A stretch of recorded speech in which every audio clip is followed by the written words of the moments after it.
Hey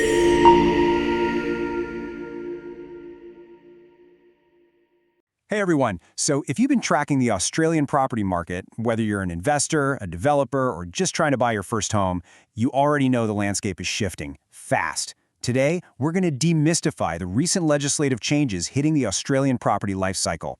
We are zooming right in on Victoria, because right now it is literally the epicenter of some sweeping property law reforms. Okay, let's dive into this. Just to give you a quick roadmap of where we're headed, we'll be covering foreign buyer rules, off-the-plan strategies, navigating land taxes, the vacant property crackdown, short-stay impacts, and wrapping up with residential landlord reforms. From the macro shifts in buying to the micro rules of leasing, we've got you covered. All right, Section 1, Foreign Buyer Rule Changes. Let's look at the very first hurdle you might face in the acquisition phase. We are seeing a massive shift at the federal level regarding who can actually buy existing real estate. Starting April 1st, 2025, the Australian government is dropping a strict 2-year temporary ban on foreign investors buying established, meaning already existing residential properties. This ban runs until March 31, 2027, and then it'll undergo a review. Now, there are a few very specific exemptions here. For example, if the purchase is tied to the Pacific Australia Labour Mobility or PALM scheme, you're exempt. Same goes if a foreign national is buying as a joint tenant with a permanent resident, a New Zealand citizen, or the spouse of an Australian citizen. To really wrap our heads around this, it helps to look at the problem and solution framework they're using. The government's goal isn't to just slam the door on foreign investment. It's actually a strategic redirection. Buying existing, pre-owned homes? Banned. But buying into new developments or snapping up vacant land for new construction? Actively encouraged. The whole idea is to push that foreign capital away from competing for existing homes and funnel it directly into building new housing supply. Moving on to Section 2, Off-the-Plan Purchase Strategies. Keeping that redirection of capital in mind, let's look at the new build sector. Off-the-plan purchases are being heavily incentivized right now, especially for those foreign buyers. But let's be real, they carry some unique long-term risks. Now, what's really interesting about this slide is how the law has actually evolved to protect buyers from one of the biggest traps out there, the Sunset Clause.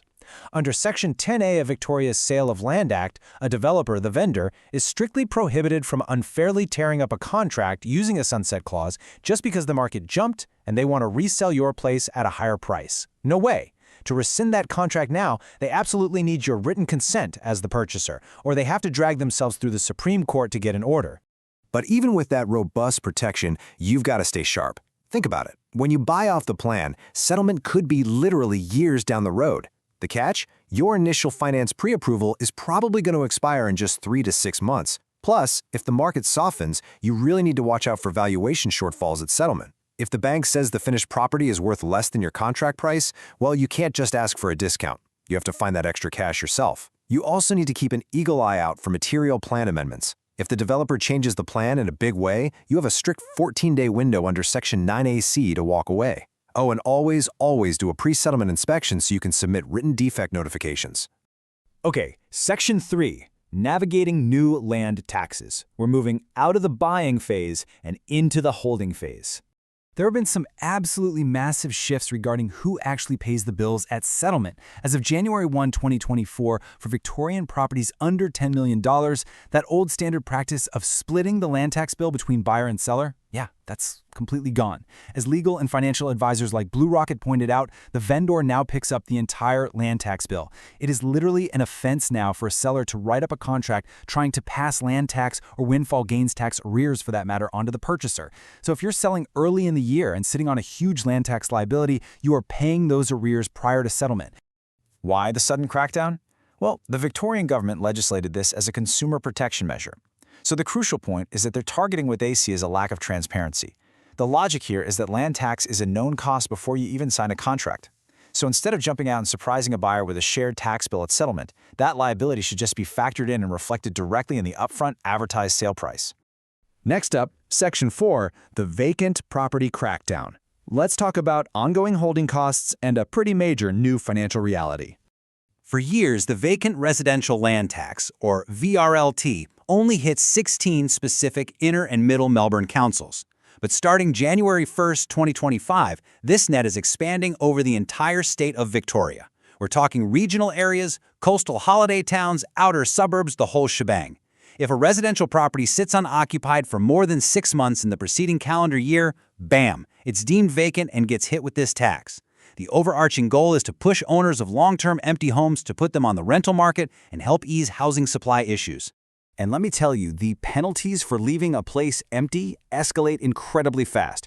It's a progressive tax rate. Year 1, it's 1% of the capital improved value. Year 2, it jumps to 2%. By the third consecutive year, you are looking at 3%. And remember, this is based on the capital improved value. That's the building and the land combined. To put that into perspective, if you've got a $2 million property sitting empty for 3 years, that 3% tax is a staggering $60,000 annual bill, just for keeping the lights off. Section 5. Impacts on short-stay rentals. So what if you decide to lease it out, but only on a short-term basis? Well, if you're planning to list your place on platforms like Airbnb or Stays, brace yourself for another incoming cost.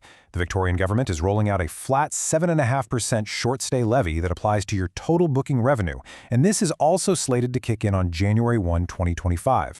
And this brilliantly illustrates just how wide-reaching this levy is going to be. Looking at the data from the Parliamentary Budget Office, it's almost an even split. We've got roughly 18,600 short-stay properties in metropolitan Melbourne and about 17,400 out in regional Victoria. It is a truly statewide industry. The numbers show the average annual booking revenue across Victoria is hovering right around $27,778 per property. Do the math, and the average owner is going to be handing over just north of $2,000 a year for this levy.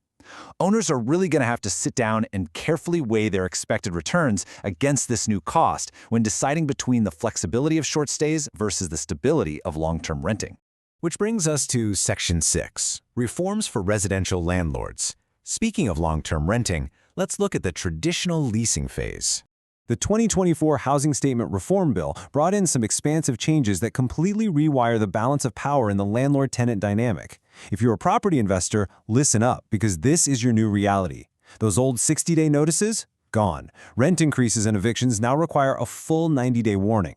On top of that, financial barriers for tenants are dropping. There's a complete ban on rental application fees, and you are strictly prohibited from soliciting or accepting rental bids above the listed price.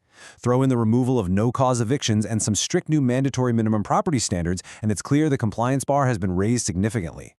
Let's move to and see how this builds into the enforcement side of things, because to manage this new wave of strict compliance, the state is overhauling that too. They're setting up the Rental Dispute Resolution Victoria, or RDRV. Think of this as an embedded body right inside VCAT, designed specifically to facilitate early and alternative resolutions for simple residential tenancy disputes. Theoretically, this should cut down on hearing times and manage frivolous claims before they turn into a months-long headache. We've covered a ton of ground today. We've tracked these legislative changes from the second you think about acquiring a property, through the holding phase taxes, right down to how you manage a tenancy. The Australian property market, especially down in Victoria, requires much more active and informed management than ever before. So, taking into account all these bans, the escalating taxes, and the tightened tenant protections, how will these new legal frameworks reshape your next property investment? It honestly might just be time to call your legal and financial teams and give your portfolio a serious review. Thanks so much for joining me on this explainer, and keep learning.